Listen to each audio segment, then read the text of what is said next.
જે આત્મા છે એ 9 દ્વારમાંથી જ જાય. ઘણા એવું કે સહસ્ત્રાર ચક્ર ઉપરથી જાય, યોગી હોય એનો ઉપરથી જાય. જી સાધારણ રીતે 9 દ્વારમાંથી જાય, જે કોમન છે, નિયમ છે. અપવાદ છે, એવું કહેવાય છે યોગ દર્શનની રીતે કે જો જન્મ છે પછી તો આ 9 દ્વારથી જાય છે, જન્મ નથી તો સહસ્રારથી જાય છે. એટલે કે એનો પ્રયાણકાળ છે તો આ 9 દ્વારથી છે, અંતકાળ છે તો સહસ્રારથી છે. એટલે કે આગળ શરીર લેવાનું છે. સહસ્ત્રાર દ્વાર તો નથી જ ને? હા, દસમ દ્વાર. જેવી રીતે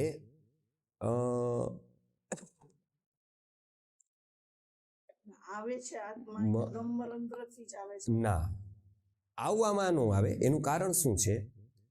મનસ્સષ્ઠાન ઇન્દ્રિયાની જેમ મન છે એ 6ઠી ઇન્દ્રિય છે, એમ બ્રહ્મરંધ્ર છે એ દશમ દ્વાર છે. બરાબર? હવે એ આવી ન શકે, કેમ કે આવવા વાળા બધા જન્મ લેવા વાળા, અનુશયને છોડીને, એક અપવાદ છે એમાં, એને છોડીને બાકી બધા જ આપણે જે ઘર બદલીએ, બરાબર, અહીંથી કોઈ રાજકોટથી કોઈ ગોંડલ રહેવા જાય, કોઈ ગોંડલથી રાજકોટ આવે, કોઈ અમદાવાદ વયો જાય, તો આપણે એમ કહીએ કે વડાપ્રધાન પાસે ગયા કે મુખ્યમંત્રી પાસે ગયા, એવું કોઈ કે નો કે. પણ અહીં મરી જાય તો આપણે એમ કહીએ ભગવાન પાસે ગયા. અહીંયા કોઈ મરે એટલે કે ભગવાનને કરે. કેમ કે આપણે બાળપણથી એવું સાંભળ્યું કે અચ્છા ભગવાન પાસે ગયા, એમ હવે મને ભગવાન લઈ લે, તો એને એમ થાય કે ત્યાં લઈ લેશે મને એક જગ્યાએ કંઈક કામ આપી દેશે, જેમ મારા છોકરાએ મને આપ્યું એમ. કેમ કે બીજું એને ફિલોસોફી કે એવું કોઈ સ્ટ્રક્ચર ખબર નથી, પણ એને કઈ સંબંધ નથી. એ સહસ્રારની જે વાત છે એ યોગીઓ માટે છે કે જેને આ 9 દ્વારથી ઉપર ઉઠે છે, તો એનો ત્યાં જાય છે. તો એને શું પડે છે કે પ્રાણ સૂક્ષ્મ થાય છે, એટલે એને સીધા દ્વારની જરૂર નથી પડતી. જેટલી વસ્તુઓ ઉત્તમ થાય છે એ સૂક્ષ્મ થતી જાય છે. એ સૂક્ષ્મ હોવાથી એને 9 દ્વારની જરૂર નથી પડતી, એ સિમ્પલ એ સહસ્રારથી જાય છે. બરાબર? પણ એ અપવાદ છે, અતિશય અપવાદ છે, એ રેર ઓફ ધી રેર કેસમાં છે, એ અલગ વાત છે. પણ ગીતા અહીંયા સમજાવે છે કે આમ કોમન મેન, જનરલ બધા માટે આ 9 દ્વાર છે. આ 9 દ્વારમાં પણ જે સ્તરનું એનું જીવન છે એ સ્તરનું એનું મૃત્યુ છે, અને જે સ્તરનું એનું મૃત્યુ છે એ સ્તરનું એનો આગલો જન્મ છે.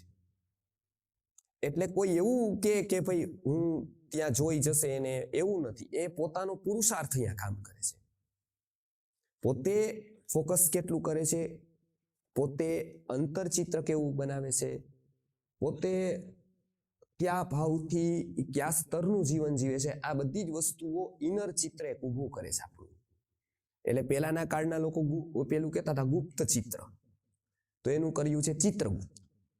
એ બધા ધર્મોમાં આવ્યું કે કોઈ એક વ્યક્તિ, તમારે જેમ મુસ્લિમ છે તો એમાં એમ કહે છે કે ભાઈ એમને અહીંયા એક પેલું લખે છે બધું, અને કયામતનો એક દિન આવે છે ને ત્યારે એને એનું બધું કહે છે કે એને નરકમાં નાખવું, સ્વર્ગમાં, કે એ અહીંયા આપણે એવું કહેવાય છે કે ચિત્રગુપ્ત છે.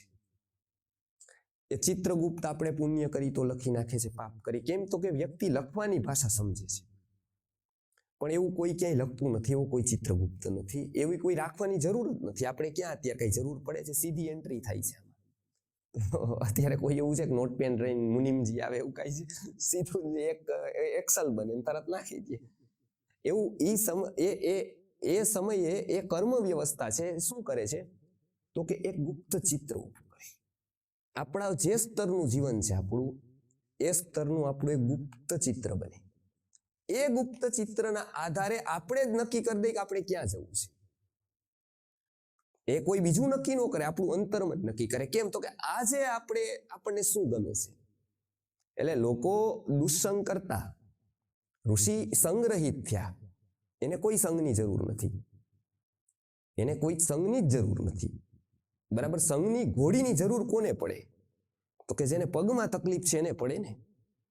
બાકી તો 50 ઘોડી પડી હોય તો એને શું જરૂર પડે, કે તો એમને જ ચાલે.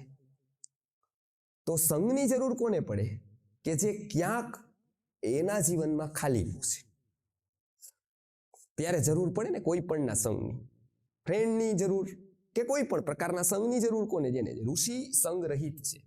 એવી સ્થિતિ એ છે કે એને સંઘની જરૂર નથી. છતાંય એમ કહે છે કે તમારે કુસંગ ન કરવો,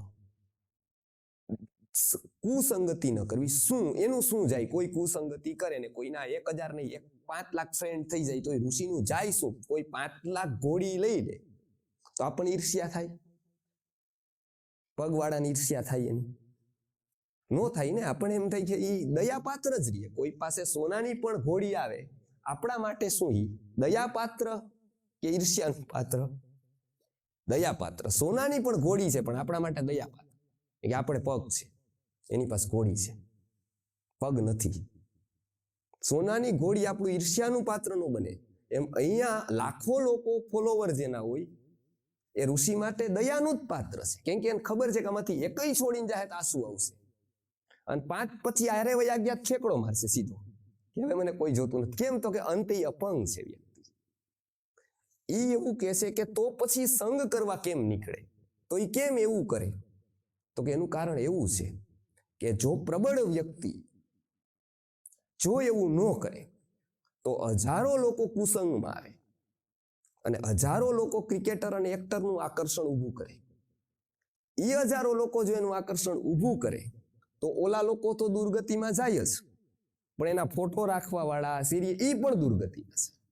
એમ કે અંતે એના મનને શું ટેવ પાડી?